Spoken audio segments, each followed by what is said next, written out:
let's go to intermezzo from Manolis. Some movement there.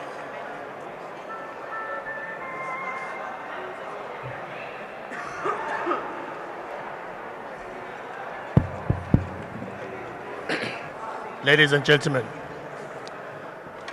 ladies and gentlemen,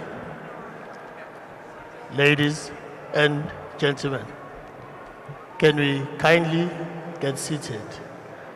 The program is about to start.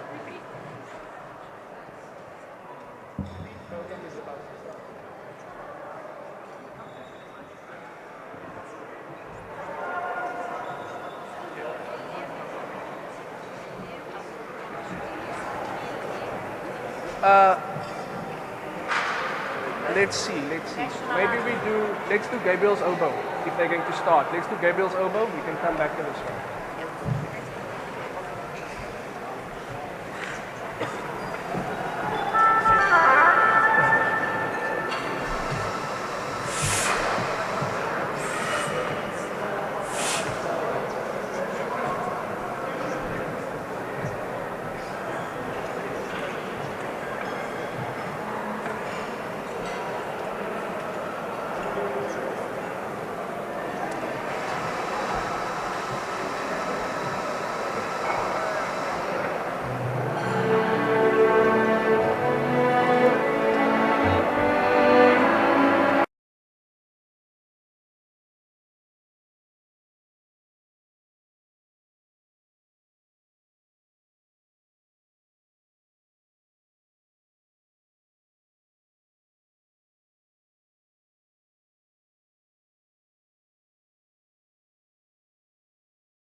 Now we go to minor lesson.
I think now we have national anthem, Limrod, Indian song ready.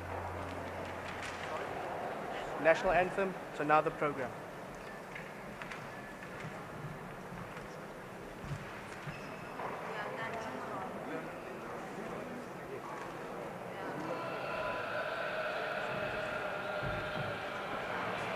Good afternoon.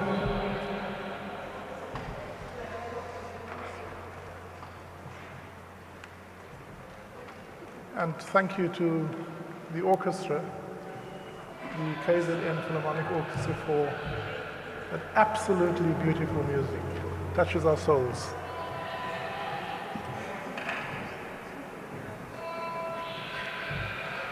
I'd like for us now to rise and sing the national anthem.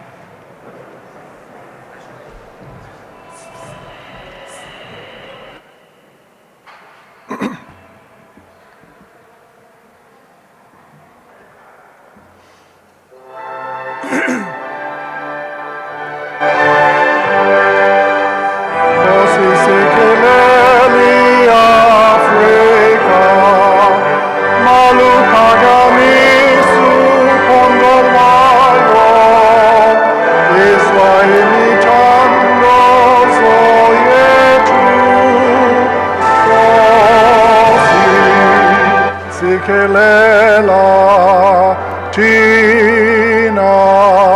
lusa povaio, morena boluca se chabasa eso, o fein sed in tua image venu. O se boluque si chabasa esu, si chabasa, South Africa, South Africa. Heidi blow van onze hemel, Heidi diepte van ons ons eeuwige gedaartes, waar die kranse antwoord geeft. Sounds the call to come together, and united we shall stand. Let us love and strive for freedom in South Africa, our land.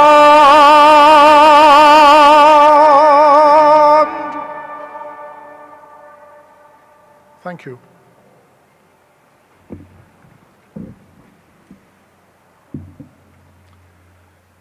Good afternoon, esteemed guests, the Gordhan family, and friends. Allow me to acknowledge a few of our guests that have joined us today. Councillor Zandile Mieni, the Deputy Mayor of eThekwini,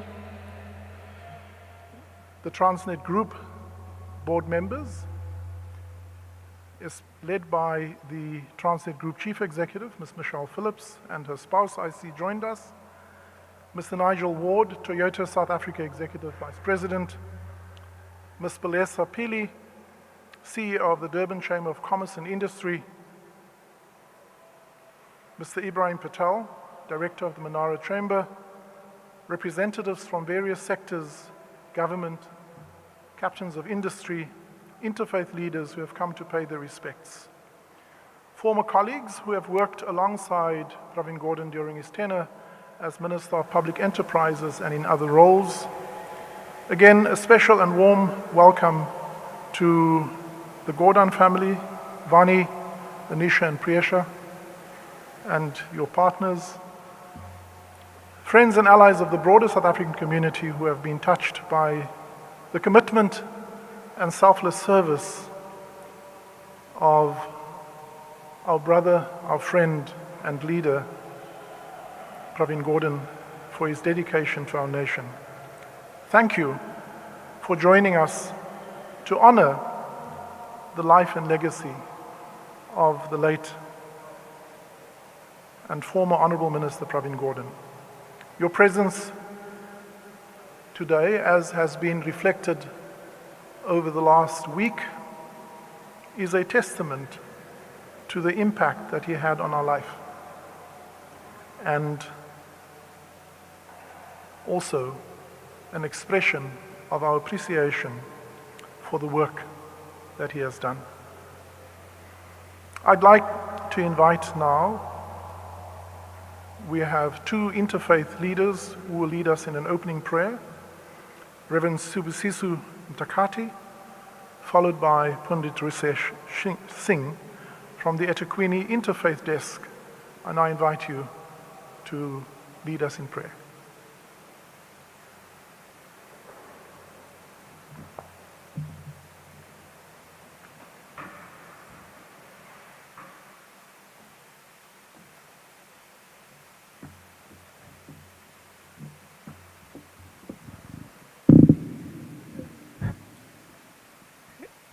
Prem Namaste.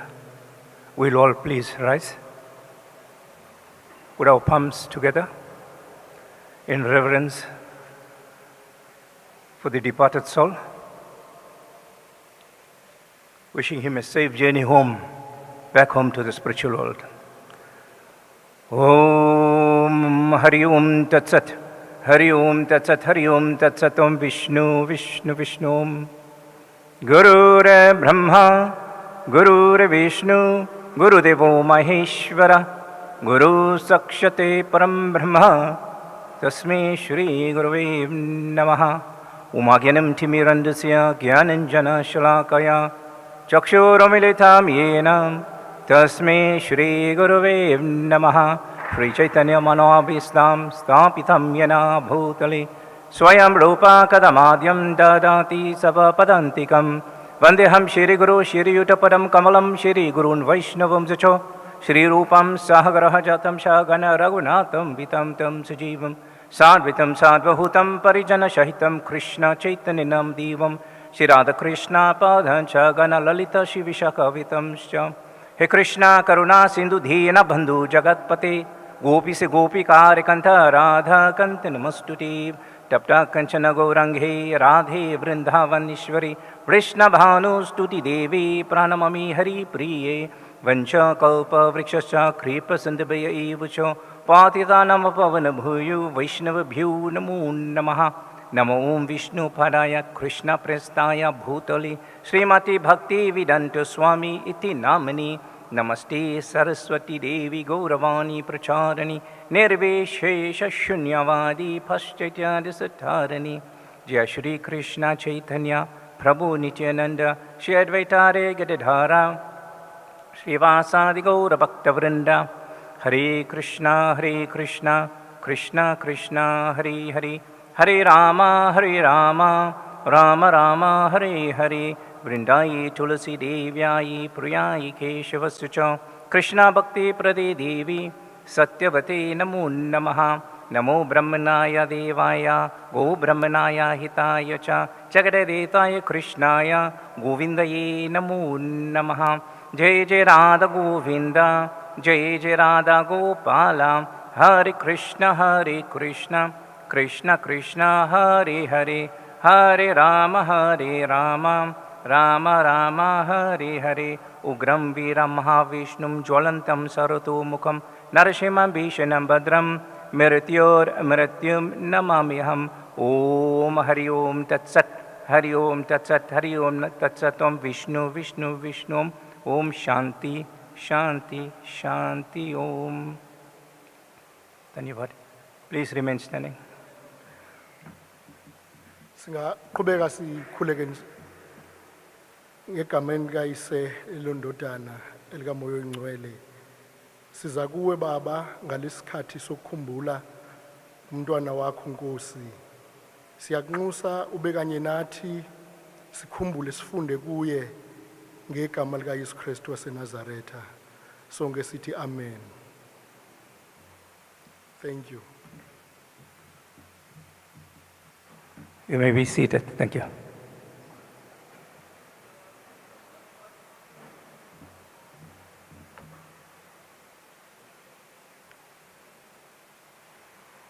Thank you to both of our spiritual leaders. I would like now to invite Councillor Zandile Meyeni, our host Deputy Mayor, to share some welcoming and opening remarks to our guests today and family.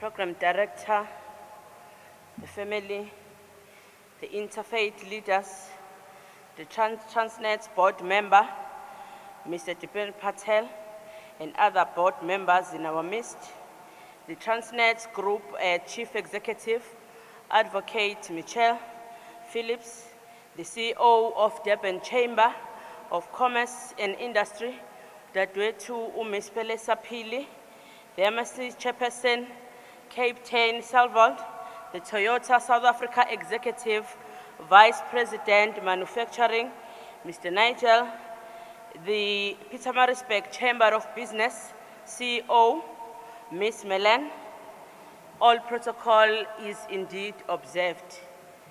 Good afternoon. It is indeed an honor for me to welcome you in this unplanned occasion as we continue to mourn the ultimate death of the struggle and a veteran and a freedom fighter and a former minister, Pravin Gordhan. As a city, we would like to convey our sincere condolences to the family and to say your loss is not only your loss, but it is indeed the loss of the city, the province, and also the country.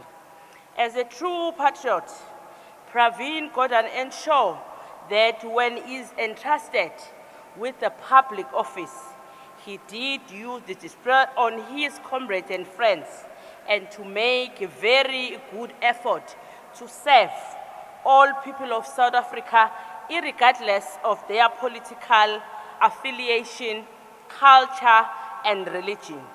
He has left a very remarkable legacy that all of us colleagues, we are left with a responsibility. When we say he was indeed a giant, we need to say what is it that we can draw from his ethos continue, because when we look at some of the highlights of him in office, you will see that he was a man of integrity. The question around us is to say, in our different spaces, can we say we are indeed men and women of integrity? We are here, colleagues, to say, let us draw the inspiration. We can remember that our late brother, the stalwart, our late leader, was very vocal when he was entrusted with the responsibility to revive the Constitution and also the SARS. I am sure the Commissioner can attest to that indeed, when he was entrusted with that responsibility, there was a remarkable move that was done during his terrain. PG, as he was effectively known, is one of the people who hated corruption with passion. When we are leaders at times, we have to choose between the popular stance and what is right. And Comrade PG was amongst those who stood for the truth, who stood for the things that will make a turnaround in our country. His legacy is left between us. We'll remind him on how vocal he was against any form of maladministration as in conviction by going back to the basics, especially when he was doing some work with the local government to ensure the quality of service delivery to our people. As we mourn his passing, we must remember that he was an opera of integrity and ethical leadership. Would like to see these values being emulated by all leaders in different sectors, whether you are in government, business, or civil society. As the leadership of eThekwini, we'd like to appreciate the fact that the family was indeed able to fulfill his wish of making Durban his final resting place. To us, this is sending a very clear message to say we must preserve his legacy by acting in a manner that reflects his spirit and the values. With these remarks, let me once again welcome you and convey our profound gratitude to the organizers of this memorial service for reminding us that PG was a strong leader in our time. Believe that collaboration between business and government and civil society was key in unlocking the economic potential in our country. His last official visit to eThekwini was when we launched the Kiba Business Estate Development in Maran Hill early this year. In his address, he called upon us to facilitate the ease of doing business in the city by removing the red tape. In this memorial service, we will continue to work with business to ensure that we create a conducive environment for business. I thank you, Program Director.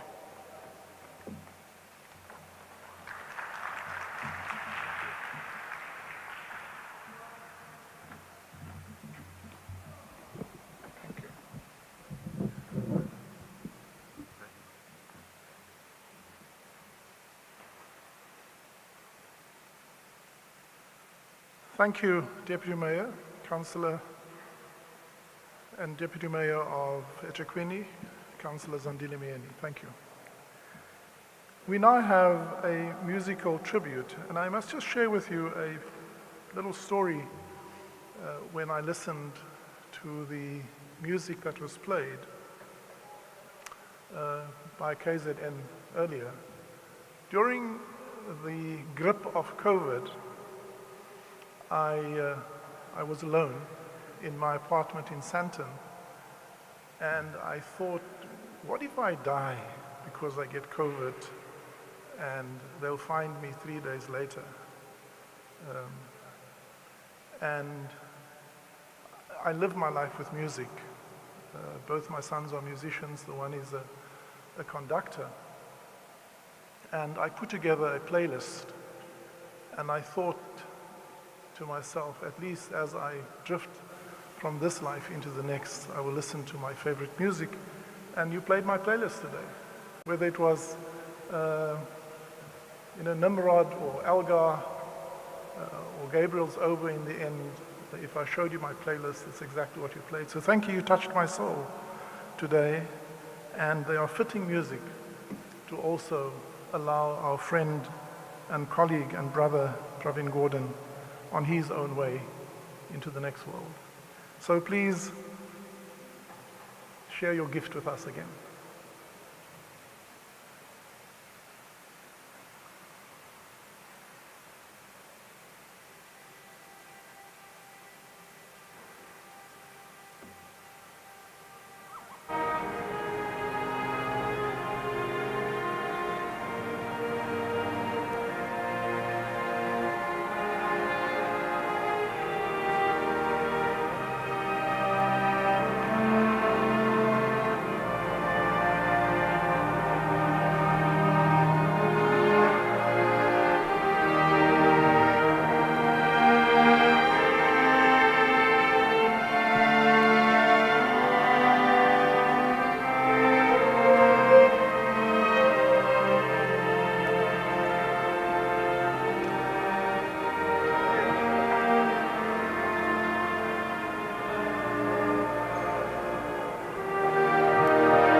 Thank you. Thank you. Pravin would smile on you now. He loved, not only did he love, but he insisted on excellence. Thank you for doing that so excellently. I would like now to call on a number of speakers to share tribute, and I would request, I know we have a lot on our heart, but I would like you to stay within the 5 to 7 minutes so that we can allow everyone to reflect and still stay within the time that we've set for ourselves.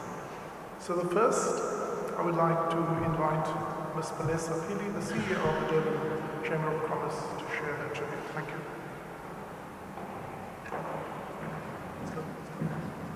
Thank you very much, Program Director, who's also the Commissioner of SARS. I must say, I literally hijacked him a few days ago to come and be our Program Director today. And I'm happy to still see him smiling after being hijacked. And thank you so much for honoring our request to really pay respects to our dearly departed leader, who was very, very close to all of our hearts.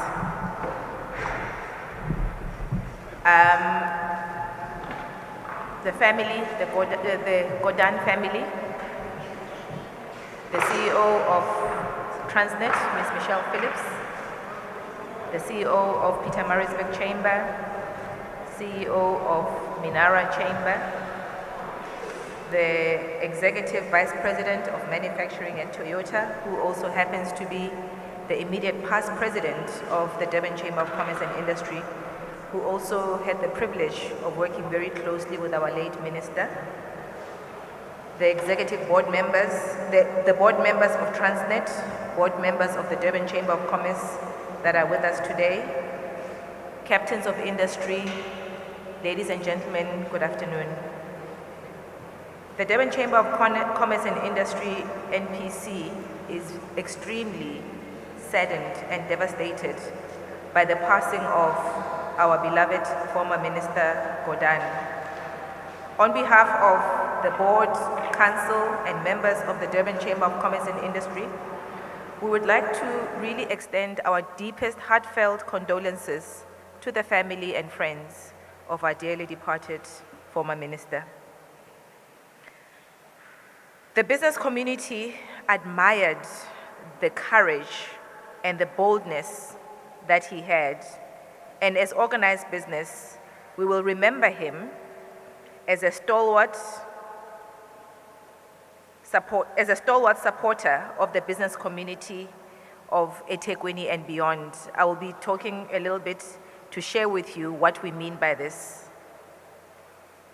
We salute him as well for the dedication, transparency, and honesty on key policy matters that he made to really make sure that our country is still solid in where we are today. We are very grateful for the impact that he had in our lives and the legacy that he leaves behind.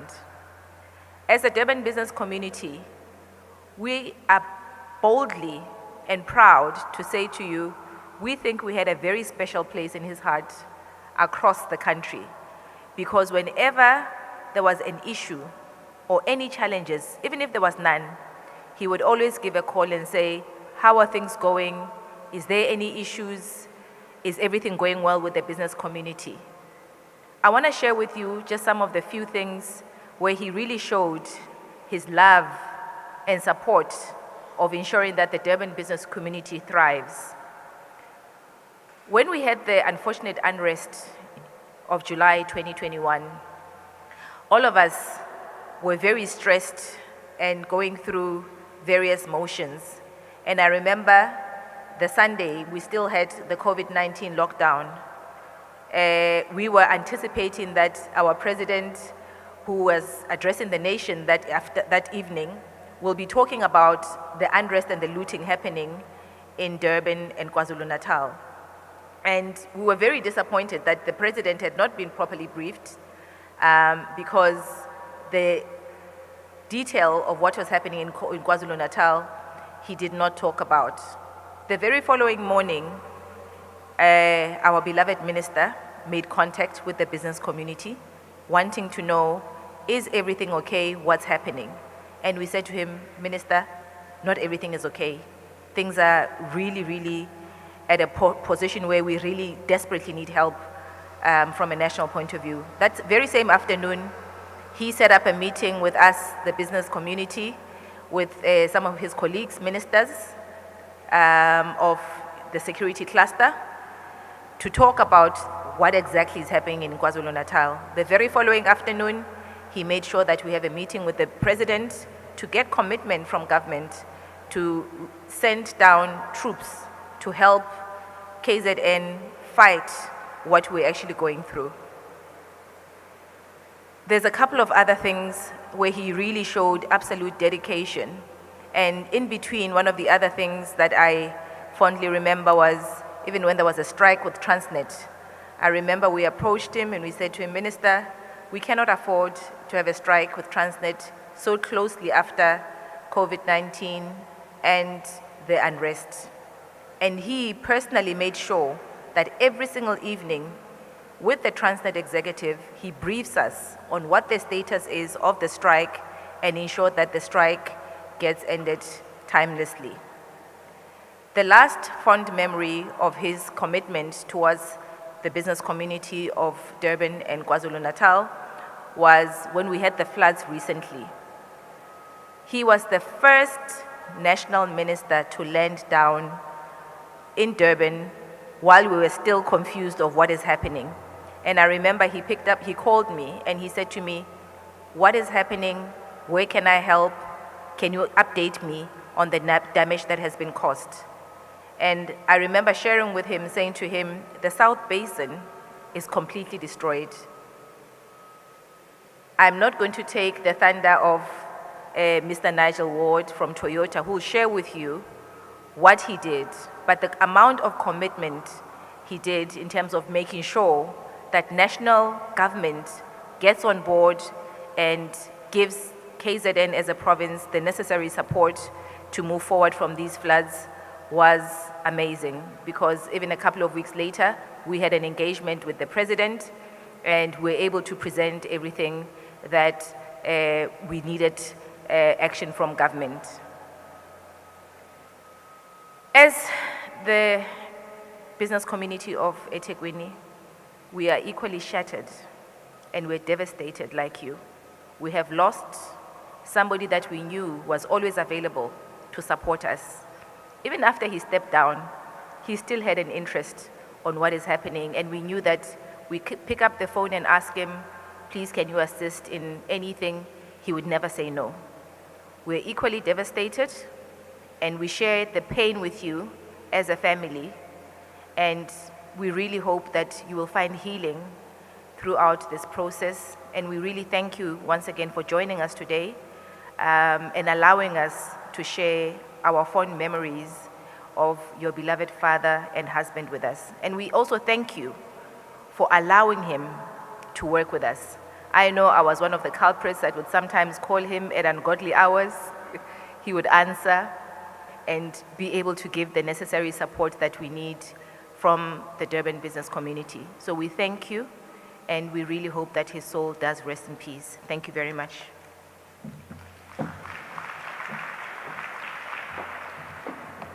Thank you, Ms. Pili. I'm not sure if former Minister Patel has arrived yet. If not, then I will invite Ms. Melanie Vanessa of the Pietermaritzburg Chamber of Business.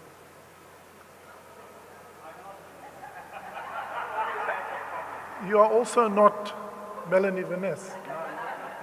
So on whose behalf? I am the Brian Patel, Okay. not the minister. Okay. I thought they said it's going to. You see, I live and I learn. Well, Mr. Minister Ibrahim Patel, the Director of Manara.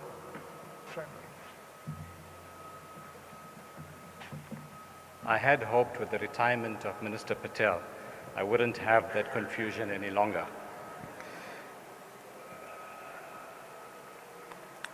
Program Director, as I listened to you lead us in the national anthem, you reminded me of Barry White. I think you have a fantastic voice, and when you retire from being the tax commissioner, maybe you can serenade us with a few.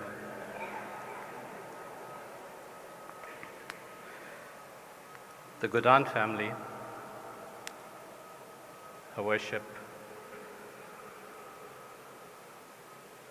ladies and gentlemen, we are gathered in very trying times, in very sad times.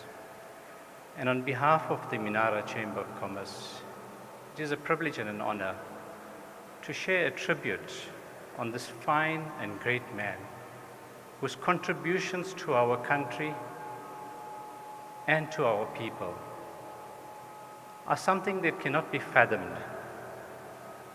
It spans decades of his dedication and commitment to our society. To the Gordhan family, we hope that the few words that we share will offer you a little more comfort in the knowledge that your dear father and dear husband was respected and held in high esteem by the business community. It is a small solace. Pravin Gordhan's journey is a remarkable one of dedication, resilience, and unwavering principles. His legacy is not merely etched in policy documents or economic indicators. It is in the landscape of our politics and our economics. Each of his positions, whether as an activist or a government official, were marked by a commitment of making South Africa a great country, to building a non-racial society and fostering an environment where the economy could thrive. His work was characterized by a rare combination of vision, pragmatism, and an unwavering dedication to the principles of economic inclusivity and integrity. Even though he was a communist by ideology, he was pragmatic in his policy. He could switch between debates on Marxist economies and engaging with capital markets with ease. I grappled to understand that dichotomy. But most of all, he was a strategist who not only had a vision of what our country could be, but he dedicated his efforts to implementing that vision. At the Minara Chamber of Commerce, we had the distinct privilege of working closely with him on numerous occasions. Our interactions with Pravin Gordhan were a testament to his openness and commitment to collaboration. While many of us had deep ties with him and knew him as PG, the Chamber's relationship with Pravin Gordhan began during his pivotal role as the Commissioner of SARS, a period that was crucial for the business community and the country's economy. The Chamber had the opportunity to interact with him during the implementation of his tax reforms aimed at enhancing compliance and simplifying the tax process for business. We found that his approach was not only about enforcing regulations, and someone shared a story with me about how folklore of Pravin going to events and taking down number plates to do lifestyle audits, but it is about addressing concerns regarding the complexities of tax laws and the administrative burdens placed on business. The results of that process were the successes enjoyed by SARS. And Commissioner, I'm told that on many occasions, even though he was minister, when he visited SARS, they still referred to him as Commissioner. As Minister of Finance, Pravin Gordhan consistently demonstrated a deep understanding of the intricacies of economic management, and this from a die-hard communist. He navigated turbulent times with a steady hand, advocating for policies that fostered sustainable growth while maintaining a focus on social equity. He was instrumental in implementing initiatives that strengthened South Africa's financial frameworks, enhancing investor confidence during challenging economic periods, including a weekend in December 2015. His efforts to stabilize the economy amidst global economic uncertainties were not just reactive, they were strategic aimed at laying the groundwork for long-term growth. He recognized the crucial role that small businesses played to the growth of our economy. He engaged with the Minara Chamber of Commerce on finding ways in moving the processes forward in reducing red tape and bureaucracy so that businesses could thrive. Palesa, you shared with us about Minister Gordhan's response to the 2021 riots. A week after it, he called me and he said, "What are you all doing to rebuild those that have lost their businesses?" It was a call to action. He was not only concerned about what happened, but he was also concerned about what will happen. He was a leader that set policies, but he actively sought to build partnerships with the private sector to drive mutual growth and prosperity. And he was rarely, if ever, late for a meeting. I'm sure, Nigel, you could attest to that. He emphasized that true economic progress cannot be measured solely by GDP figures. It must also consider the welfare of all citizens, particularly the marginalized and the disenfranchised. I once asked one of his close comrades, "What does PG know about being a finance minister?" The response was, if you asked PG to build a rocket, he would get it done, even though he doesn't know anything about rockets. With his involvement in Operation Vula, I suspect he knew one or two things about rockets. But that was the thing about PG. Sorry, I call him PG. But that was the thing about him. He approached any task with clarity, strategy, and execution, with his phenomenal ability to rally people around him. That's what he was. He was an organizer. The most remarkable characteristic about Pravin Gordhan was his humbleness. He wasn't given to blue light brigades and bodyguards. He would arrive unannounced at an event, interact with the people, spend time with conversation, and every now and then he would ask a friend to give him a lift to the family home in Reservoir Hills because it was not part of his official work.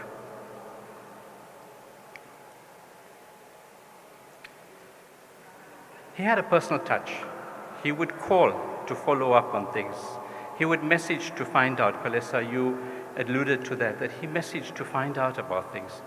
And he had this habit of calling at late hours to discuss important issues. But on the other hand, Pravin Gordhan was not a crowd pleaser. He could be forthright. He could be direct. And sometimes he could be scornful. And he didn't tolerate nonsense. He had a vast knowledge and he relished a debate. If you raised a point with him, you had to be prepared to defend your point with a factual argument. And he had this ability to fix you with a very steely look that disconcerted you and got your thoughts out. Yet perhaps what set Pravin Gordhan apart was his resolute stance against corruption. He consistently emphasized that corruption undermines economic growth, erodes public trust, and exacerbates inequality. His willingness to confront corruption head-on is commendable and courageous. Yes, I use the present tense of it because it must be a lesson to all of us that was the courage that we need to take forward. He did this in the face of immense political pressures, at a time which became personal attack on him and his family. And Anisha, yesterday in your moving tribute to your father, you asked us to envisage the country and its state if your father had not stood up to fight to protect our institutes. It was indeed a horrific thought. But fighting was in Pravin's DNA. He fought for everything. His insistence on maintaining high standards of governance resonated deeply with our values. He was committed to the principle that government should serve the people and not the other way around. He regularly reminded us that we needed to hold our officials accountable, even if it was uncomfortable. As we reflect on his remarkable contributions, we must also confront the challenges that still persist. We must hold ourselves and our leaders to the highest standards of accountability and integrity. Today, should not merely be a tribute to this remarkable man, but a call to action by all of us as the business community to ensure that his value and his visions endure. I'm reminded of his 2016 midterm budget speech. Is that my time up? I'm reminded of his 2016 midterm budget speech as finance minister. He referred to the petticoat. Lions that fail to work as a team will struggle to bring down even a limping buffalo. Now more than ever, we need to unite and work as a team to tackle the challenges of our times and rebuild our beautiful country. For the sake of future generations, with the same courage and conviction that Pravin Gordhan displayed. I am grateful for having the opportunity to have interacted with him on numerous occasions, benefited from his constructive advices, understood the need to work for the good of our country, and learned from his values. To the Gordhan family, on behalf of the Minara Chamber of Commerce, we convey to you our deepest condolences and share in the immense grief of his passing. No words can offer sufficient solace for your loss, but take comfort in the knowledge that while Comrade PG made an indelible mark on our country, his life served as an inspiration to thousands. That will be his lasting legacy. Farewell, Pravin Gordhan. Farewell. Serve you.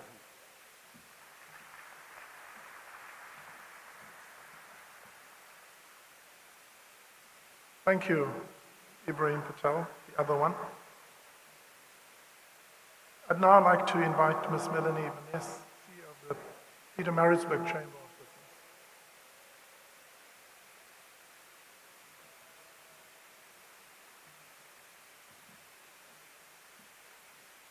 Program Director, the Gordhan family, colleagues from organised business, my often partner in crime, Palesa, from the Durban Chamber particularly, Michelle and her team from Transnet and the board of Transnet, other colleagues and friends.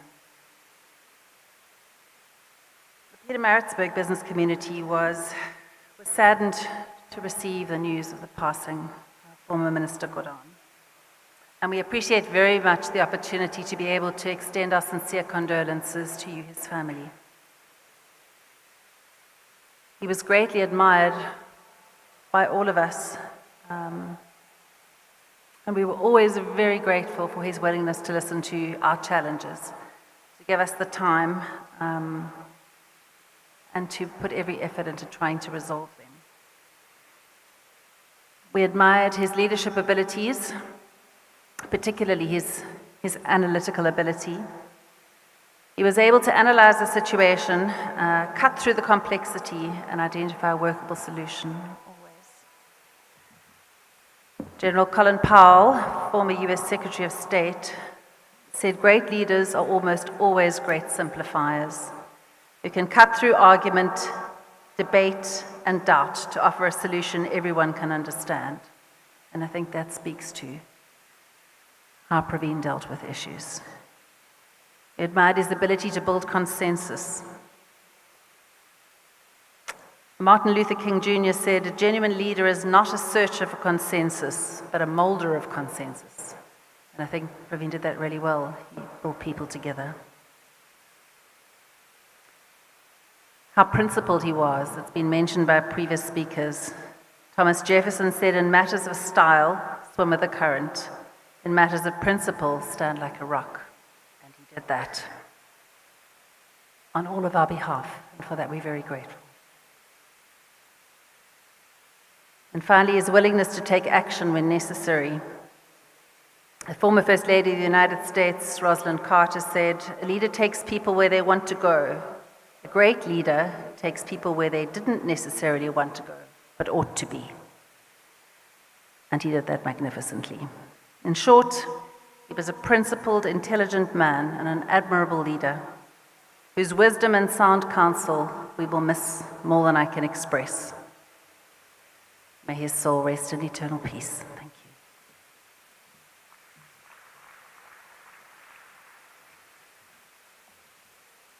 You know, I often hear many speakers refer to the intellect that Pravin had. I don't think you know half of it. Wait until you have to argue against him. Then you discover his true intellect.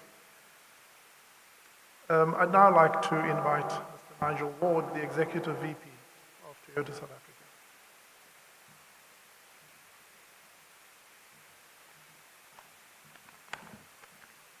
Commissioner and Program Director, Your Worship, ladies and gentlemen, I'm cognizant of time and my 7 minutes, so all protocols are observed.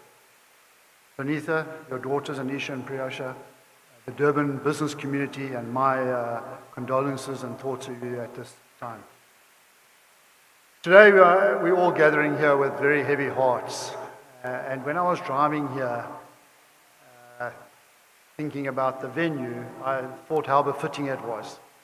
We're sitting inside the harbour, Michelle, and the harbour played an integral part of Pravin's life through the Transnet days. And I think the venue today here is quite befitting to have this tribute to him. So I think that's really good. The second thing is, when I was thinking this morning about how to frame my 7 minutes, do I refer to him as Minister, PG, as some have said, or Pravin? And I wasn't quite sure, and it's interesting how some of the other speakers were using some of the terminology, and it shows the alignment. I always refer to him as Minister, and if I was really cheeky, I would say Pravin, and then remind myself what I'd done. My relationship with the Minister started through the Chamber, and it was driven out of my Chamber work and also my Toyota work. And today I just want to recognize him by sharing some of my own personal stories, and it'll amplify what some of the earlier speakers have said about the type of man that he was. As business people, we're often reluctant to pick up the phone and phone ministers. I'm not sure why we do that. And I have a habit of ministers whose numbers I have, I'll send them a WhatsApp call and I'll say a WhatsApp message. When is a good time to talk? I'm still waiting for a lot of those replies to come back.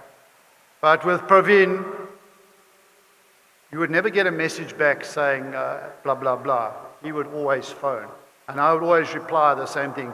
Minister, you didn't need to call me. I would have called you. He says, I'm a public servant. He says, what can I do for you? That was the type of relationship that I was very fortunate to develop with him. I want to share 2 memories that are close to me. And Barney, the one you already touched on when I met you upstairs, and it really told me that if you knew about it, and it was a close memory to me, that it was important. That's the second story. I'll just check my notes. The first story was early in 2022, the provincial government, KZN government, had an event, and it was a 1.5-day event, and it was held down in Port Edward, and we stayed at a place called the Estuary. Early 2022, Transnet was front and center for everybody. And I sat with the minister until way gone past 2 o'clock in the morning. Everybody had gone to bed, trying to unpack Transnet. Me from a business perspective, him because it was his responsibility. And we thought we'd solved all the problems that night. But we had a really deep discussion, and it also led on because I then started to get cheeky about what a pharmacist was doing where he was today, because I was intrigued by that. The irony of it was, I thought I need to get to breakfast the next morning before he does. And I went down at 7:10 and he was already there. And that was the type of person he was. After that, and the relationship around the Transnet and our involvement with Transnet built up, he would regularly phone me and say, is there any improvements? And I thought, well, how do I reply to this? Because at the time, the Transnet team were doing the best they could, so I wanted to keep them motivated. I wanted to give him an honest story, and we had a really good discussion. The second personal story is April the 12th, 2022. Ironically, his birthday. Floods of KZN. We've heard earlier about the South Durban Basin, and many of you know the Toyota story. He phoned me personally on the morning of the 13th. He says, "What's happening?" I said, "It's a mess." We were under about just over 1 meters of water and mud across 87 hectares. He says, "I'm coming to see you." I said, "It took me about 4 hours to get from Umhlanga to there. You can't get to me." He says, "Wait." Phones me back 10 minutes later. He says, "I phoned Moshi. Moshi says we can use Transnet helicopter. Where can I land?" So we clear a space and he lands. For the next hour, himself and myself, Moshi and others, with our gumboots on, were walking through the mud. And he's walking with his cell phone on the phone to the president in Cape Town saying, "There's some really big problems down in the Durban South Basin." That was the type of person that he was. And the enthusiasm this is not about Toyota, this is about serving the people. And he came back twice in a very short space of time. We visited other big corporates in the South Durban Basin, and it was just that continued interest. Despite his national duties, Pravin always had a really fond heart for KZN. Of course, this is his home. This is where he grew up. This is where his family was. And the business community, as we've heard this afternoon, was always very, very close to him. He was always supporting, always advocating, and looking for collective betterment for our business community. And we're forever grateful for that foundation, and it's our responsibility to fulfill that legacy. Minister, they say that you've retired, but we all know wherever you are now looking down on us, you'll be keeping a watchful eye. You'll never retire, and you'll undoubtedly be asking questions and prodding and poking us with us subconsciously knowing. To Vani, Anisha, and Prisha, thank you very much for sharing your husband and your father with Durban, in particular the business community. We will mourn with you. We'll cherish his memories, his remarkable legacy that he leaves behind. And I certainly will encourage the business community to build on that legacy and uphold that legacy. Rest in peace, Pravin. Your spirit will always guide and inspire us. Thank you. Thank you very much.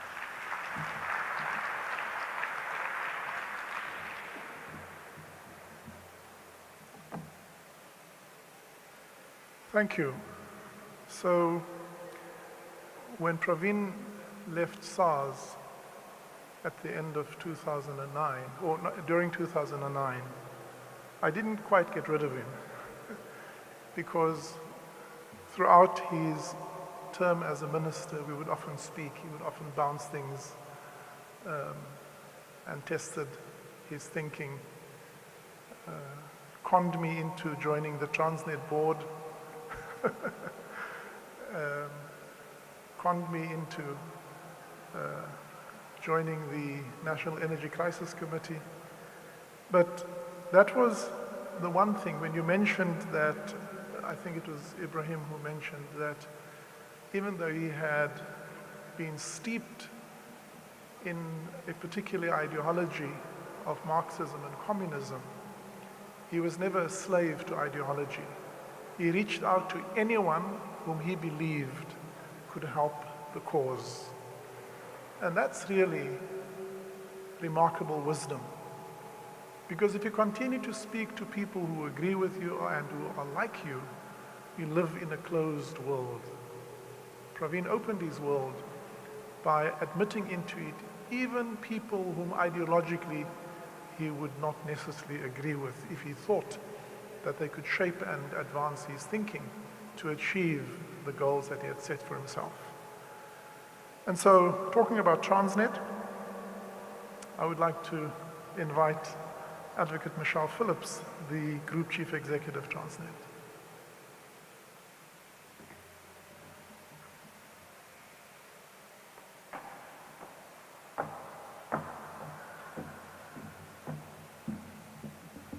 Thank you, Commissioner of SARS.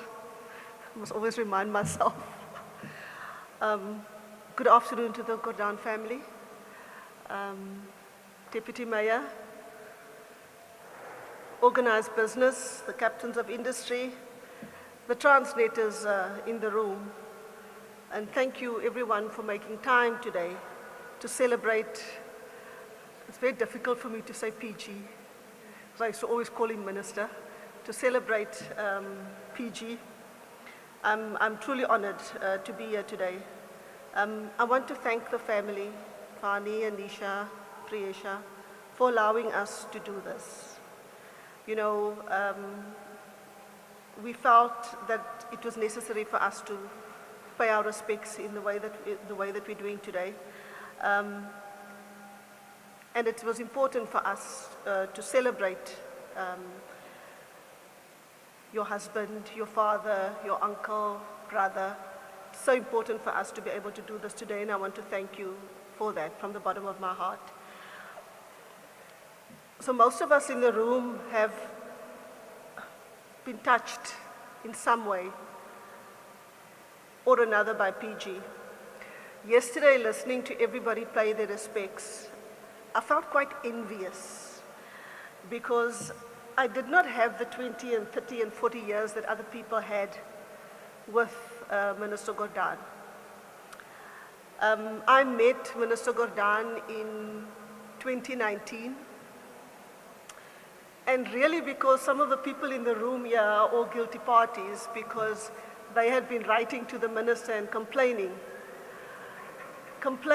about Transnet. So essentially, you know, I was called upon and I was basically told, go and fix things. So in a way, you're all to blame for me as well being here. But I have to thank business for allowing me to also have some of those moments with PG so that he could also be proud of me, you know, and I appreciate that. We talked earlier, Nigel mentioned this thing about a pharmacist. People say that about lawyers as well. What are we doing? And yesterday, listening to all the stories, I was reminded, again, as you were going through, you know, your father and the kind of the person that he was, just being a dad outside of the workplace, where he comes from, and his own humble beginnings, I was reminded that God uses ordinary people to do extraordinary things. You know, and every day, as I speak to my people, I try to remind them, your father used to talk to us about this higher purpose all of the time.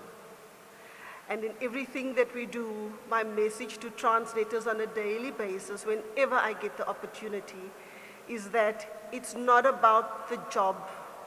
The job is moving cargo from one point to another, but it is about our purpose. We are not here by accident. We have been chosen, and we have to take that responsibility very seriously. Our purpose is to touch the lives of ordinary South Africans on a daily basis. And every day, in whatever we do, we have to ask ourselves, whose life have I touched today? Transnet is there to move ordinary citizens of this country out of poverty. And if we are not doing that, we have to seriously do introspection. And my time with PG kept in my head, I used to always ask myself, am I doing what I've been called upon to do? And those are the things that keeps us honest. You know, and I'm very proud to have been part of that and to have received some of those lessons and some of that education. I've been very careful in my career of choosing my teachers. You know, I can name them. And I'm very proud to be able to say that with everything that I've learned in my engagements with PG, it has allowed me to, in also a small way, be an inspiration to that little girl in the township who often does not know where the next meal is going to come from. God uses ordinary people to do extraordinary things. I'm going off script, so you'll allow me. I'll keep my 7 minutes, Mr. Commissioner. As Transnet, we knew PG to be a principled leader, believing in that higher purpose and always reminding public servants. He used to say to me, I'm not a politician, I'm an activist. Politicians do things for themselves and activists do things for the people. He was passionate about ethical practices, passionate about lifting the plight of those marginalized by society. And those of us here today who are called to serve, we don't do it because it's easy. We're under threat every day, but we do it because it is the right thing to do and because we've been called upon to do what we do.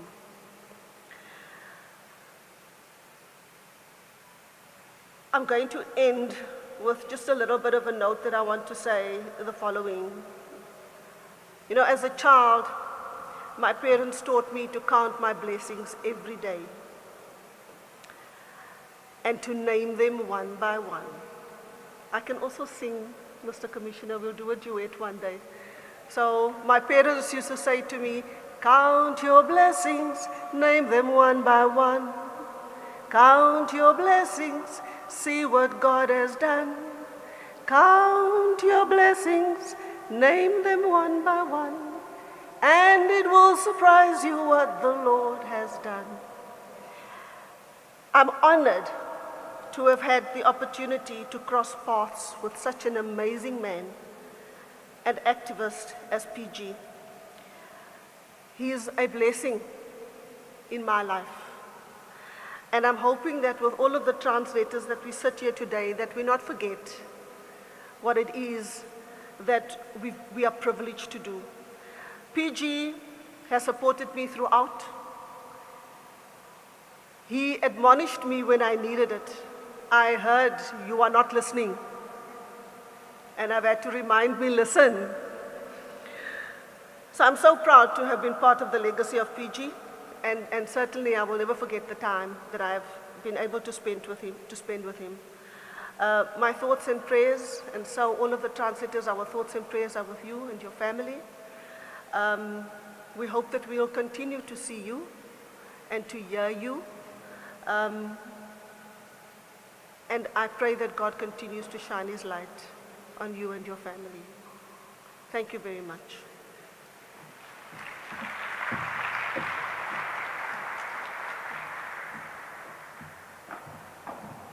And now I would like to invite Peter Barnard, representing SAPOA, to say a few words.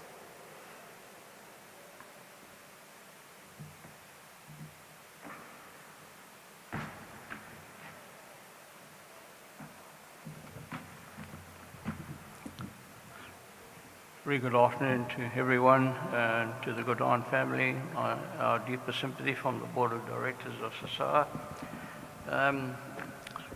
In Michelle's early speech, where she mentioned 2019 when she met Mr. Gordhan, it was us and SAF that wrote the letter. And I was quite taken back when I got to the Queen's Warehouse offices, and I was told by Mark MacDonald, I think it was, that there's a minister who will be listening in. And I immediately asked, and it was Mr. Gordhan. But he sat there for 2 hours, listened to us patiently, because the port was really in a bad way. But we appealed to him. We had a second meeting in the City Hall, and things started to happen. So I stand here today. I can say it's an honor, and thank you, Michelle, for giving me that honor to say a few words at Mr. Gordhan's farewell.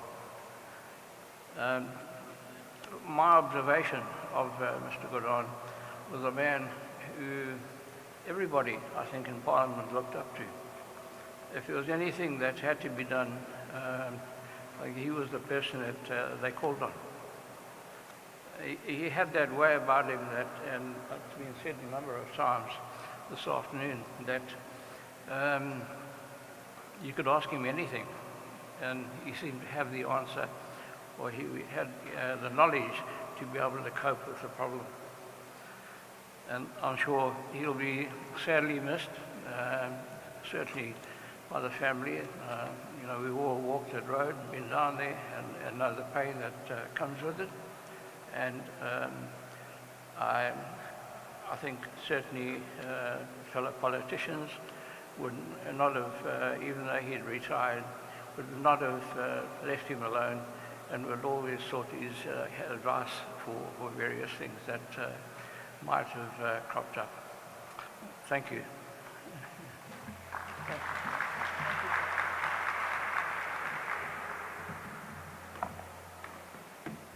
I'd now like to ask for the video tribute to be played.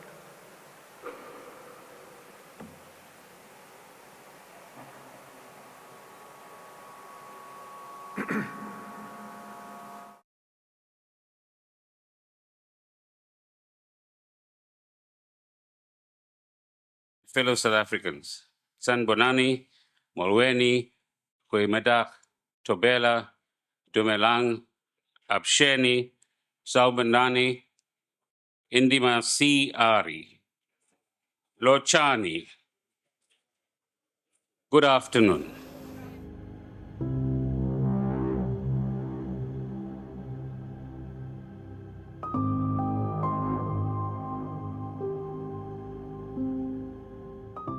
Intimidation of this kind, let me say very clearly and categorically, is not going to intimidate me and stop us from fighting the good fight.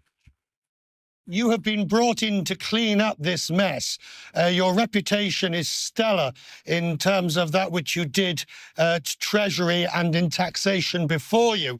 So arguably they've got the right man for the job. Born in Durban on 12th April 1949, he grew up in a working-class Indian family with no ties to the apartheid struggle.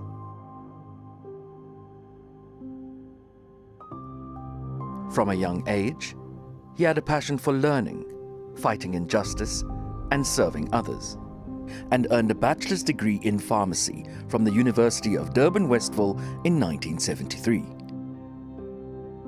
He entered South African politics during the height of the struggle against apartheid.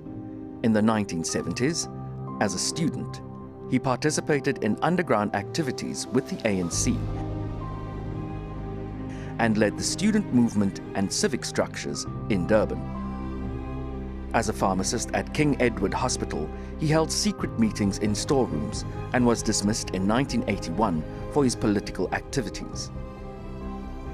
He was detained several times, received banning orders, enduring torture and solitary confinement, and spent years in underground structures for the cause for social justice. From 1974 to 1990, he was an executive member of the Natal Indian Congress, involved in the launch of the United Democratic Front, and a key figure in Operation Vula. Don't play with state institutions, because at the end of the day, it's not the current generation that suffers only. In an institution like SARS or Treasury or the Reserve Bank or other similar institutions, you affect generations to come. So you're actually saying to South Africans, and your own family, by the way, the mother that you referred to earlier on, amongst others, that you will continue to stand here, continue to deny what you've really been guilty of, rather than own up and help the country cleanse itself. You don't think you want to change your tack in the face of all the political changes that are happening. How long do you think your story is going to stick? I'm in no position, Honorable Malema, to express a view on the findings that the public protector has made against Minister Gordhan. That is a matter that is now before the courts. But I can express a view on the character of the minister and the contribution he has made to the liberation of our country. I have appointed him to a critical and demanding position in cabinet because I know him to be a person of commitment and integrity. Those who dream of greatness in the arts, in sport, as builders or teachers, in business or in public service. I'm sure you caught some of that. We expect delivery. We expect change for the better. We expect progress in South Africa that benefits all its people. This channel last night was actually saying, I'm now encouraging mass mobilization. Yes, I'm unashamedly encouraging mass mobilization. Time to say goodbye. Horizons are never far. Would I have to find them alone? Without you, light of my own, with you I will go. On ships overseas that I now know, no, they don't exist anymore. It's time to say goodbye. When you were so far away, I sit alone and dream of the horizon. Then I know that you are here with me, building bridges over land and sea. Shine a blinding light for you and me to see, for us to be. Time to say goodbye. Horizons are never far. Would I have to find them alone? Without you, light of my own, with you I will go. On ships overseas that I now know, no, they don't exist anymore. It's time to say goodbye, so with you I will go. On ships overseas that I now know, no, they don't exist anymore. It's time to say goodbye, so with you I will go.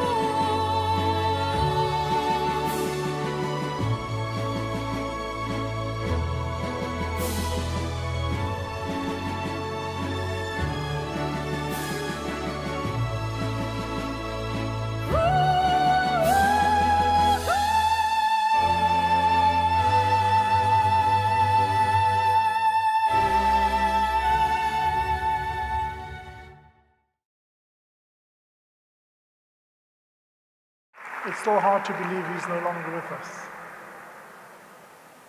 And having seen him in the video as a doting father, I think it's appropriate to invite Anisha.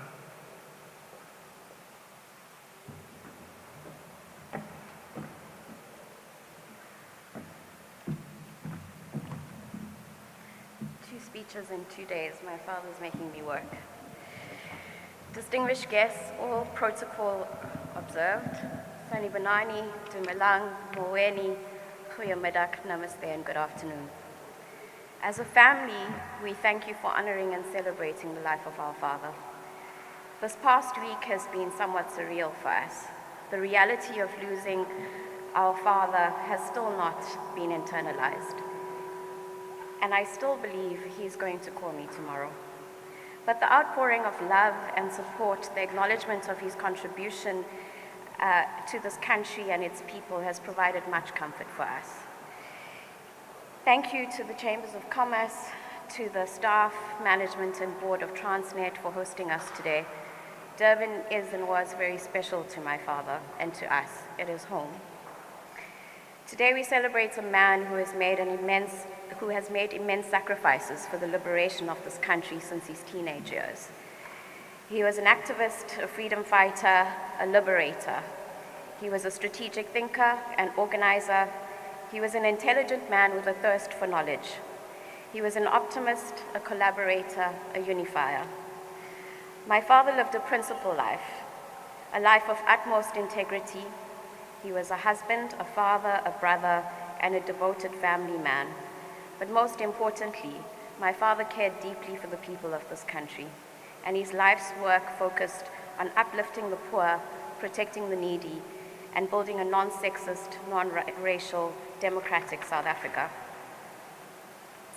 A quote from Gramsci, which is one of my dad's favorite authors, captures the essence of who he was. I quote, "It indicates a person who has not only good manners, but who possesses a sense of balance, a sure mastery of himself, a moral discipline that permits him to subordinate voluntarily his own selfish interests to the wider interests of the society in which he lives. The gentleman, therefore, is a cultural person in the noblest sense of the word. If by culture we mean not simply wealth of intellectual knowledge, but also the ability to fulfill one's duty and understand one's fellow man by respecting every principle, every opinion, every faith that is sincerely professed," end quote. Yesterday, I delivered a picture of his early days as an activist. It was this training in the early years of his life that equipped him to be one of the most effective public servants of our time. His moral stature, his diligence, and impeccable integrity were never compromised. Like the President said, there was never any doubt where Pravin Gordhan stood. He always stood on the right side of history. He always stood for truth. We must again remind ourselves that during the years of 2009 and 2018, our institutions were pillaged by thugs who pursued personal interests. Technocrats were removed, whistleblowers were silenced, maintenance spend was stolen, service delivery lacked, and the system of patronage thrived. The new government of 2018 inherited a skeleton and set out to rebuild what was destroyed over 9 wasted years, an almost failed state. To rebuild what was destroyed will take decades. So to blame my father for the breakdown of the SOEs is ignorant and factually incorrect, as I said yesterday. He worked tirelessly to save the collapse of SOEs because he firmly believed in building a development state. He firmly believed that in building a development state, our economy would thrive. Our people would be lifted from poverty. His objective was to build sustainable institutions that effectively delivered services to the people of this country to protect jobs and families. His primary focus was to make sure that all of the honest, dedicated, and committed employees of SOEs and their families did not experience hardship by losing their jobs. He believed that jobs were at the heart of development. My father didn't believe that a job was simply a cost line on an income statement. For him, a job was about growing families, to uplift them from poverty, and to create meaningful work for people and a productive society. He believed that this was a foundation for building future generations. He wanted change for the better, and he wanted transformation. He wanted delivery. My father believed that we could all make Transnet great again, and that transformation will be built through economic participation, partnerships, and mobilization of our capacities. It is a transformation that must unite, not divide South Africans. As the custodian of ports, rails, pipelines, Transnet provides the gateway to Africa. Your mandate to ensure a globally competitive logistics system that enables sustained growth and diversification of the country's economy provides an opportunity to uplift Africa, not just South Africa. Today, I once again ask you to make my father proud and honor his legacy by no longer burying our heads in the sand, never to lose hope, never to feel powerless, but to recognize the immense strength that lies in our hands as a diverse, talented, and vibrant family of South Africa. We must each use our unique talents, gifts, and hearts to come together to be the very best that we can be individually and together. The lesson we should take from him is that we should never be afraid to speak out against corruption or wrongdoing, even if it means going against those we report into, our colleagues, and our friends. We must protect whistleblowers, who are the courageous, brave souls that endure significant hardships in order to save our institutions. Whistleblowers have risked their lives, they have lost income, they have suffered many threats to their personal safety. We must honor them by keeping each other honest, holding each other responsible to be better citizens and patriots of this country. We must practice the spirit of Ubuntu and work to serve and build each other and not just ourselves. This is what my father fundamentally believed. So speak out like he did. We must build on the patriotism and social cohesion displayed over the past week. We must stop talking and we must start doing. It is what would have made my father proud, and this is what he strived for during his life. We must follow his example of being dedicated, committed servants of the people. This is what we need to rebuild what has so sadly been destroyed. Today I again ask, let us build, let us stand up and fight to protect this beautiful country which has so much opportunity. Let us end corruption and patronage to protect what we have for future generations. Let us build a ports, rail, and logistics system that will contribute to a thriving economy and ultimately uplift the poor, like you said, Michelle. Let us come together with the spirit of Ubuntu and build a nation that will make Pravin proud. I end with a quote by Nelson Mandela. Overcoming poverty is not just a task of charity, it is an act of justice. Like slavery and apartheid, poverty is not natural. It is man-made, and it can be overcome and eradicated by the actions of human beings. Sometimes it falls on a generation to be great. You, or we, can be that generation. Let your greatness blossom. I thank you.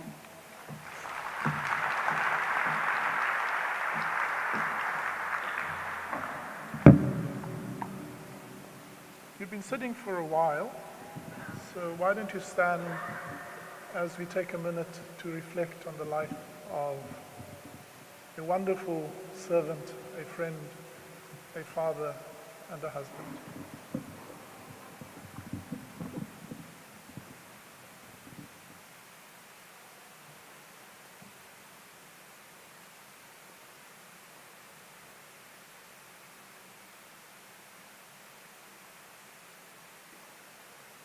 And for those of you who can, join me.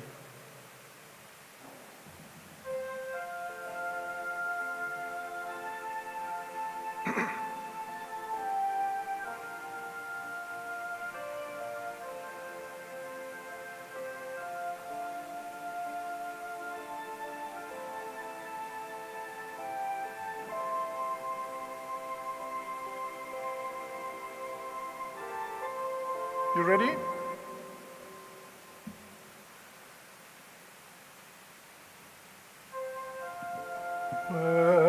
Amazing grace, the sweetest song.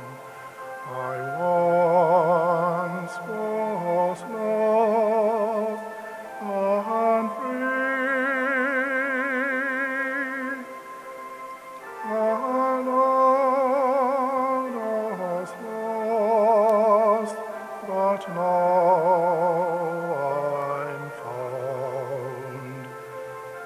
Blind, but now I see.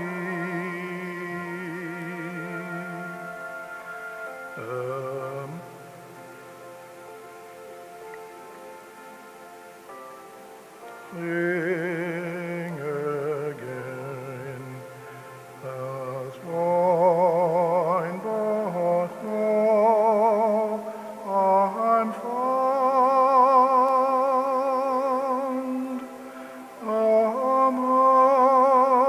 Amazing grace, the sweetest song.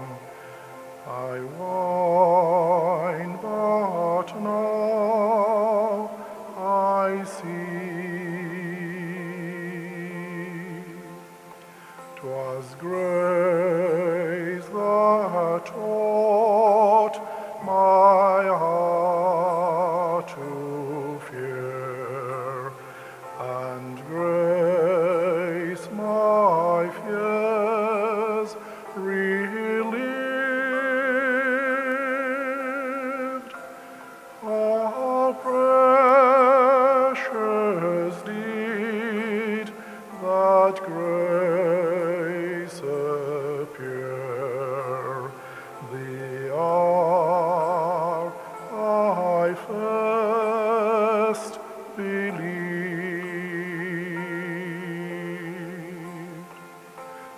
many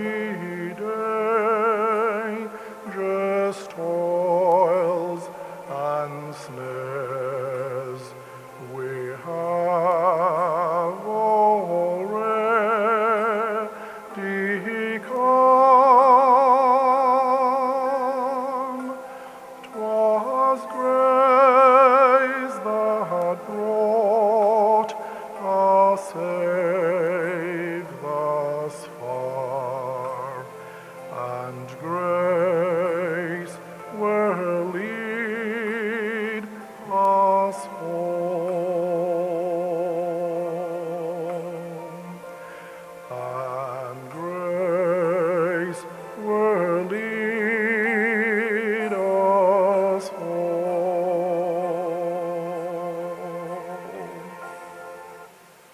Thank you.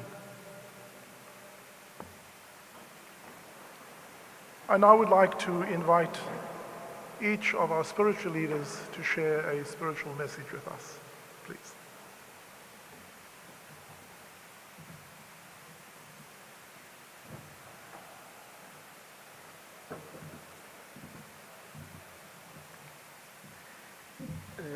To our program director, I greet you, the family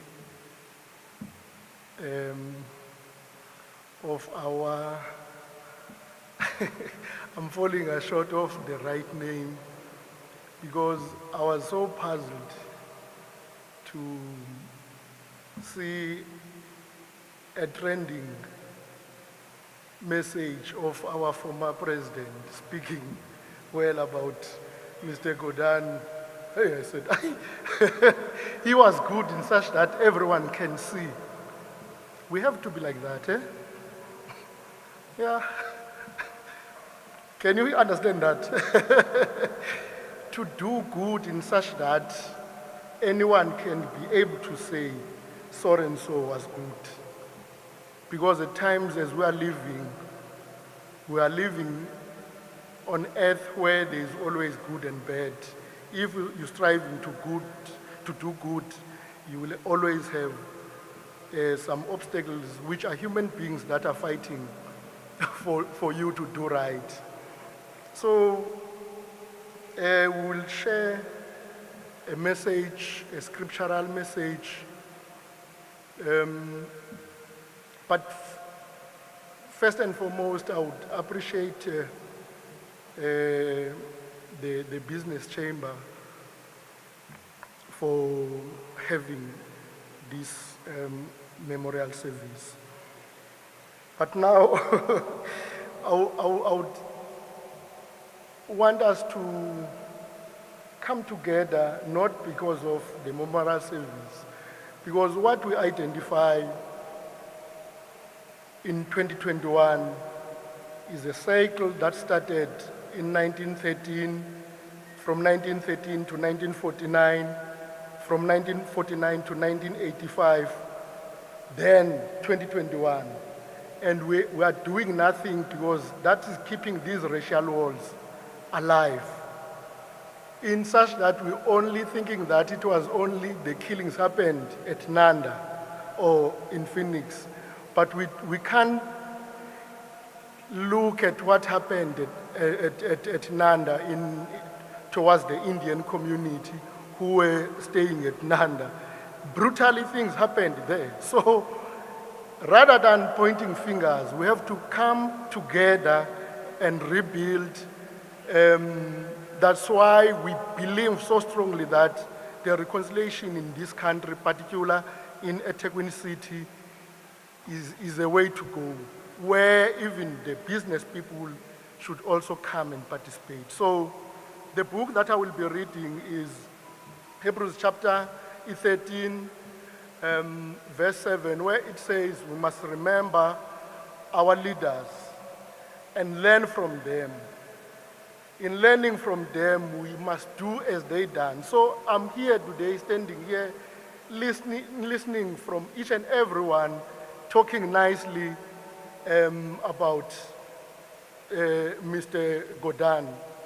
We came naked, we will leave this planet naked.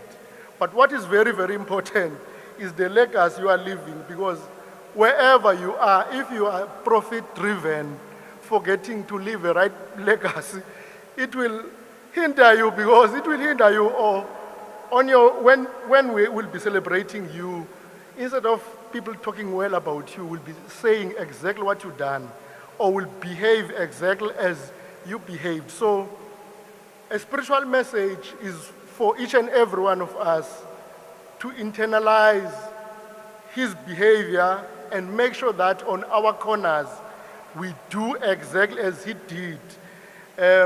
By so saying, I'm inviting you one day, let us do the reconciliation, including you business people. We have to do it, particularly on our city, before the country, because the dynamics of the eThekwini city are a true reflection of the country at large. So whatever that is happening here is a reflection of the entire country. So by saying that, may good God be with you, family, you, the business people, so that we not just tick the box, but we ended up realizing that we do need the reconciliation practically on this country. Thank you so much.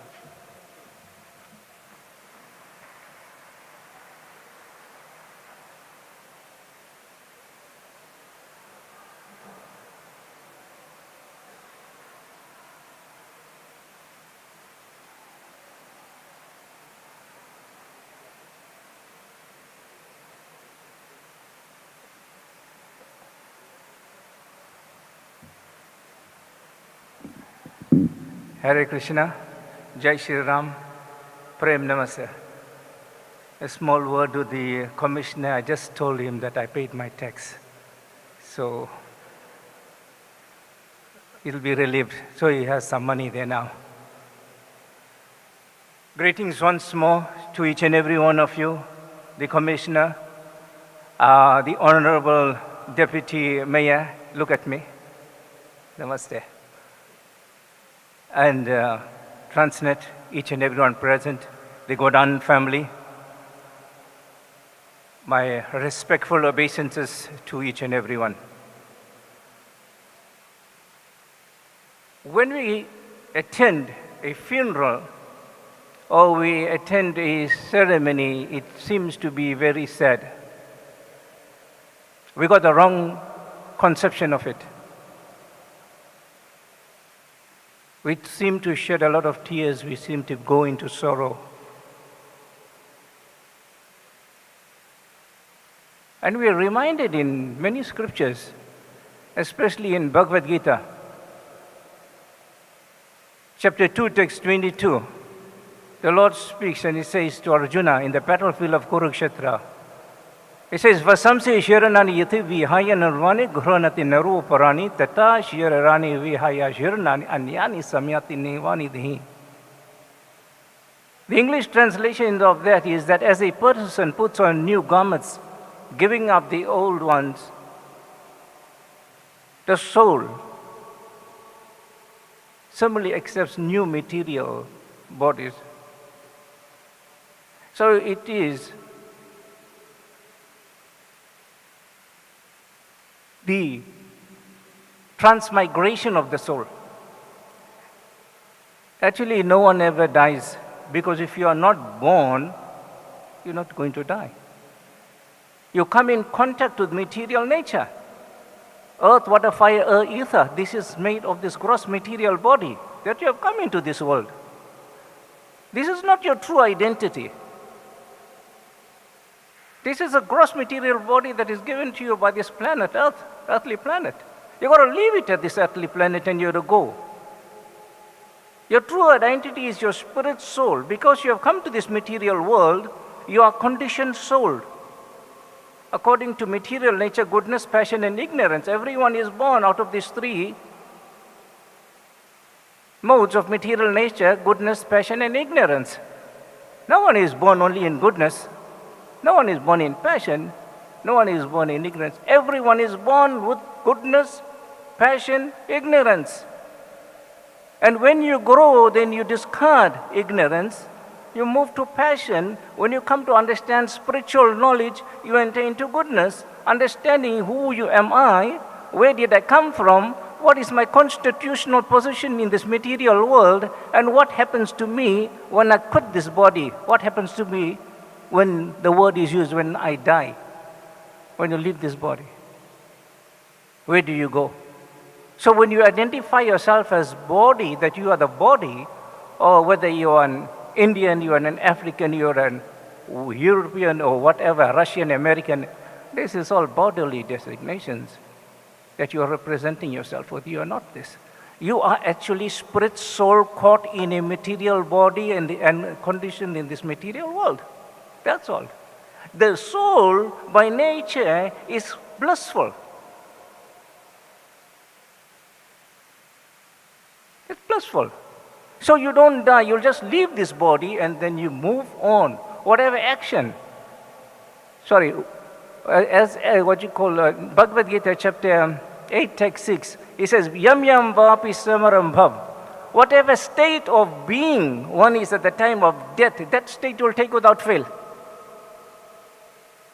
Therefore, each and every one needs a spiritual master or a guru in their life to give you this spiritual knowledge, by which you will not lament in this material world, by which you will not want to come back again into this material world, but by which knowledge you will receive that will help you to move back home to spiritual world.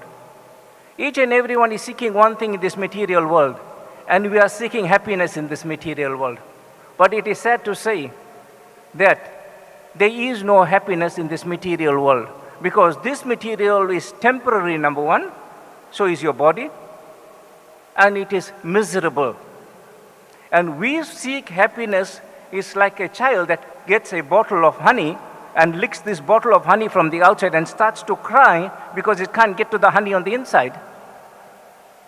And it wants to think that, it seems tasty, but they can't get the taste of it. Because there is no happiness in this material world. The happiness is within the soul and is full of bliss and is only in the spiritual world. By nature, you are spirit soul, so you must leave this material world, go back home to spiritual world, spirit soul, spiritual world, not material in the material world.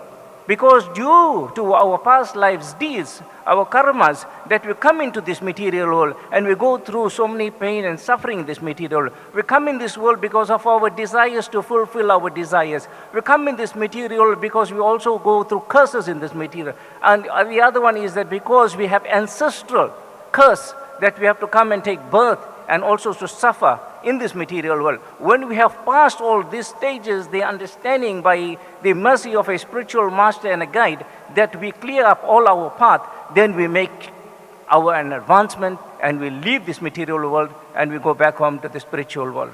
Therefore, in whatever position that each and every one is, it is due to your nature that you have acquired this position in the community. And in this position, it is your duty to help each and every one who comes in contact with you. Today, I share the stage and give the verse from Bhagavad Gita. Also, on this same day, 35 years ago, my father left his body. And it was on a Thursday at 10 to 4. He set some standards that we all follow. And that is, we reminded in Bhagavad Gita, chapter 3, text 21. He says, whatever action a great man performs, common men follow. Whatever standard he says by exemplary acts, all the world pursues.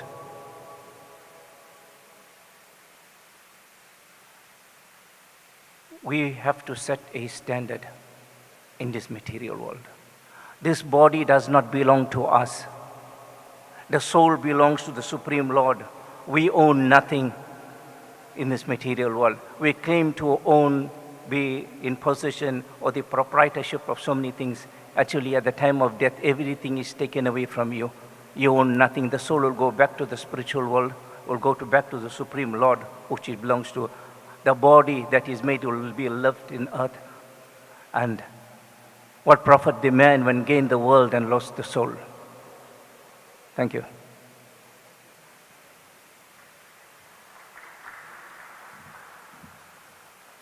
I would like to now invite Deepak Patel, Transit Board Member and close colleague of Pravin, to share eulogy.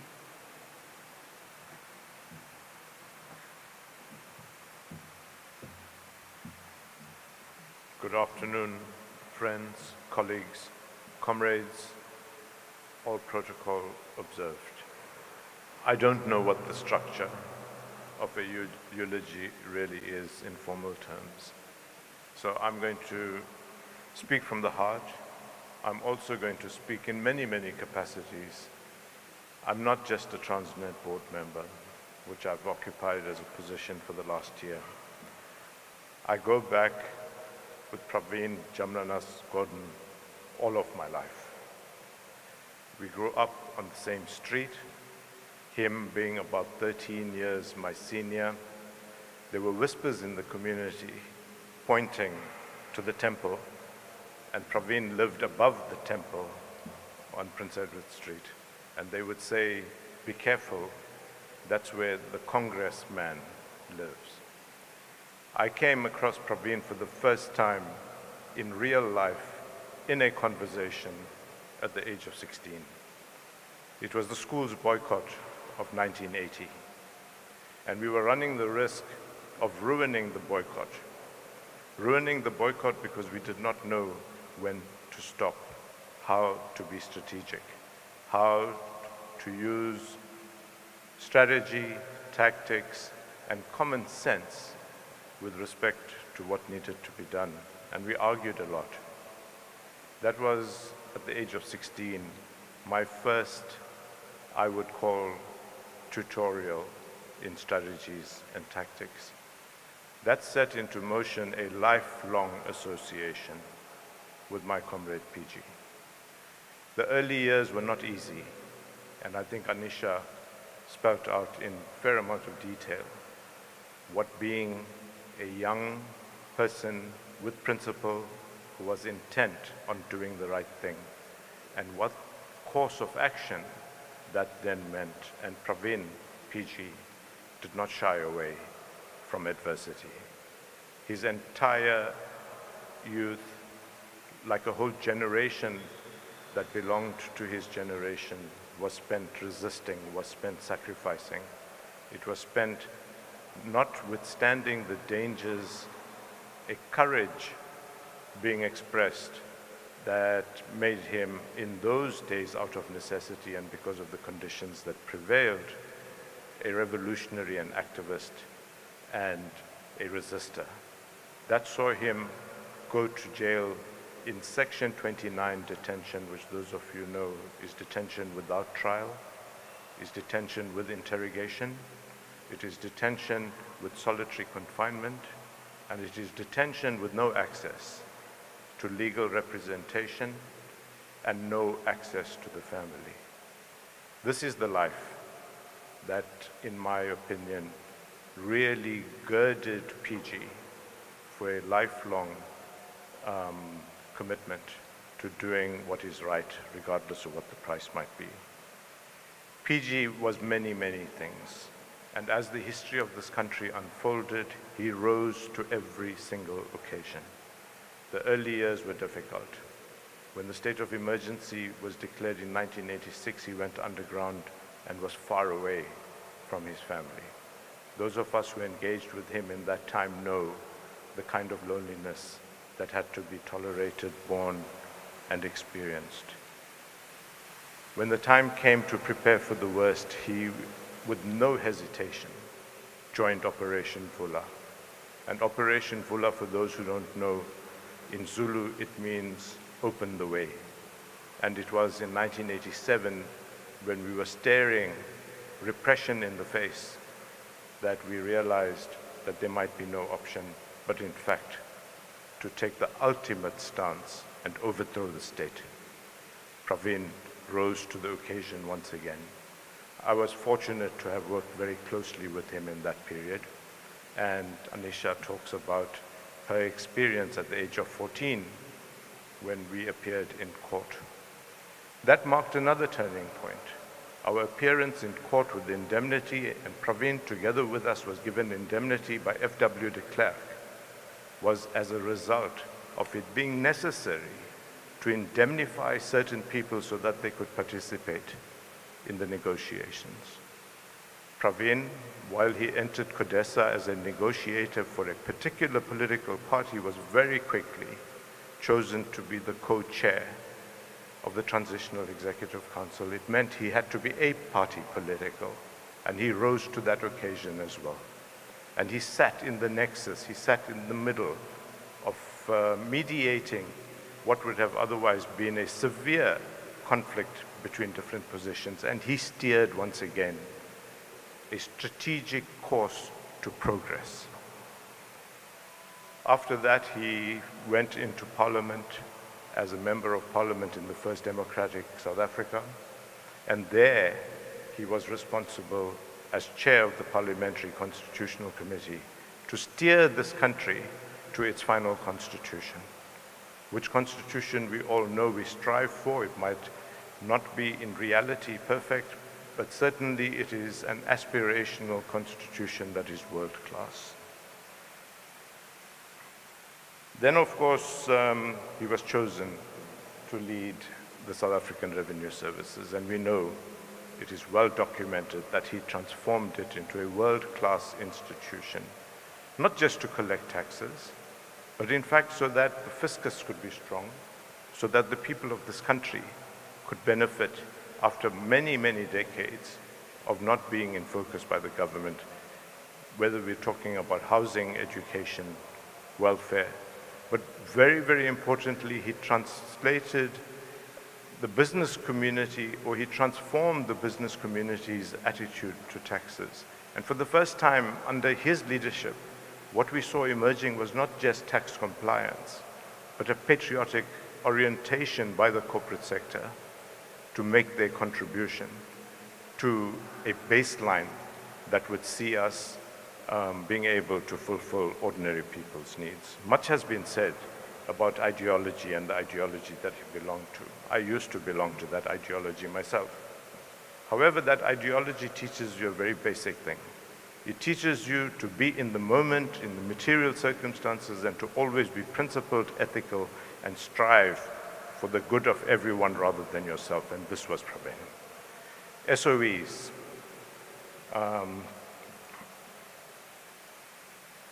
Very, very difficult job, and Anisha has very eloquently spelt out that 9 years of robbery, pillage, neglected maintenance, and that maintenance budget going into people's pockets has left our state-owned enterprises in a state of parlous decay. In 2018, when President Ramaphosa called him back into cabinet, him having 3 years earlier been fired by the person who wanted to pillage and steal more, and he stood up to, he had a thankless, unenviable task. I became his special advisor together with Mandla from 2018 to 2021. We knew what the state of those SOEs were, and we knew we were under no illusion the magnitude of the task at hand. I'll give you a few statistics. Eskom's debt at that time, or in 2022, was 433 billion rand, almost R500 billion. Transnet's debt today, 130 billion rand, after having been every year profitable prior to the dark years.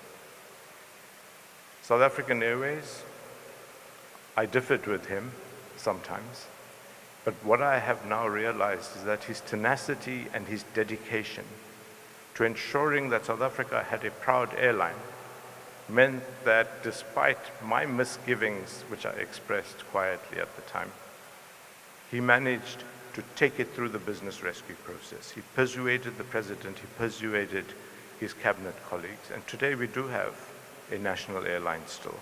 And I think it will rise, and I think it will be sustainable, and one hopes that we continue to have South Africa's flag on the tail of aeroplanes that make us proud again.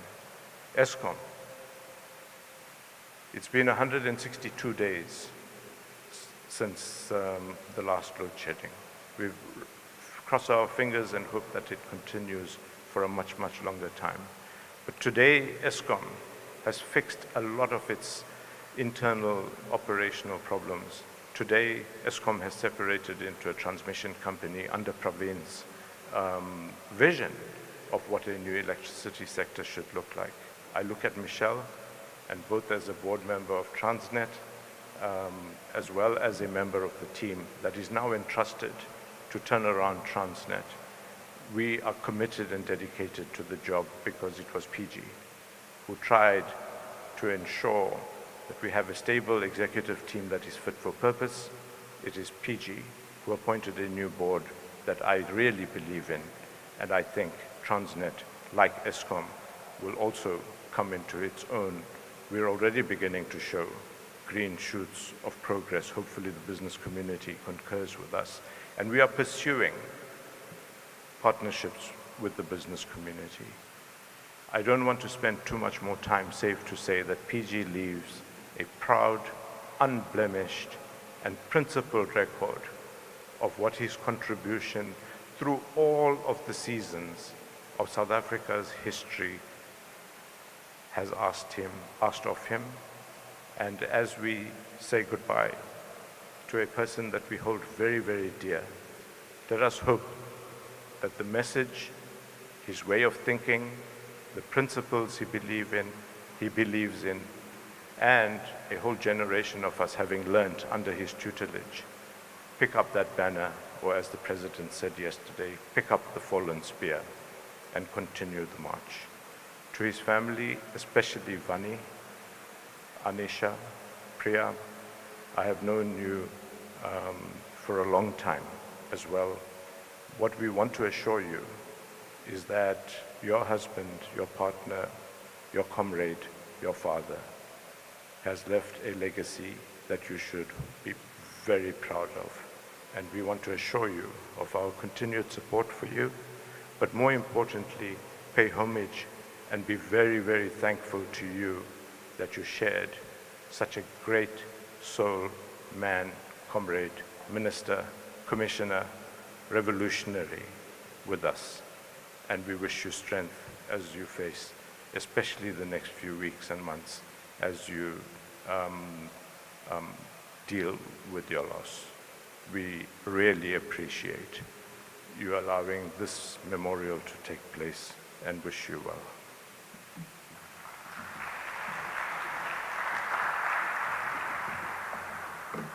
Thank you, and thank you to all the speakers. Let me now invite the KZN Philharmonic Orchestra to share once more their wonderful music with us.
As we draw to a close, my own reflection on the life of Pravin spans over just more than 2 decades since we first met in person. I'd obviously been aware of him and heard of him, but we had the privilege to meet in person when I joined the South African Revenue Service. And from that personal encounter, I can attest to the fact that PG lived his life with uncompromising clarity of purpose. In the various roles that he served, these never became an end in itself for him. But every role, whether as a young social activist, a community organizer, his role during the CODESA and the formulation of our constitution, whether as SARS commissioner or cabinet minister, it was never about the title. It was always a means for him to serve and live out his purpose, to fight justice, the liberation of the oppressed, and the improving the quality of life for all South Africans. He did this with unwavering commitment, single-minded pursuit for excellence, and unyielding in the face of challenge. He balanced his fearlessness in the face of corruption with a genuine compassion for others, and never counted the cost to himself or his family. So thank you, Vani. Thank you, Anisha. Thank you, Priyesha, for sharing your husband and dad with us. I know that words cannot ever express the sadness and the sense of loss that you experience. I pray, though, that the precious memory and the indelible legacy of Pravin will continue to bring you comfort and peace in the coming days and in the years ahead, knowing that his life was not lived in vain. To the speakers, the performers, and the attendees of this event, thank you for being here and for sharing in this appropriate memorial to Pravin Gordhan. I'd like to make a few special mentions. As you're aware, the Chamber has an enormous membership who responded to the call to host this memorable occasion in partnership with the Durban Chamber of Commerce and Industry, and therefore, thank you in particular to First National Bank, Toyota South Africa, MSC Cruises, Bidvest Protea Coin, Grindrod, Mondi, Vopak South Africa, Catlantic, FPT, FedEx, as well as the organizing team and the service providers. As we conclude today's memorial service, let us carry forward Pravin's legacy of service, dedication, and compassion. And because this is an event organized by business, especially how we reached out and connected with the business communities, but also to our local and provincial government and South Africa as a whole. I've often been asked over the past few days in the various tributes I was privileged to make, what is the best way to honor Pravin Gordhan? And I've always said, talk is cheap, and the best critics are in the stand. Pravin was neither a cheap talker nor a shallow critic. He transformed his unmatched intellect into inspirational vision, and vision into strategic clarity, and strategic clarity into purposeful action, and did not stop until it yielded measurable results. Few, in my opinion, could match the exceptional ability of Pravin. And then again, thank you for joining us. Safe travels as you leave in the wintry weather.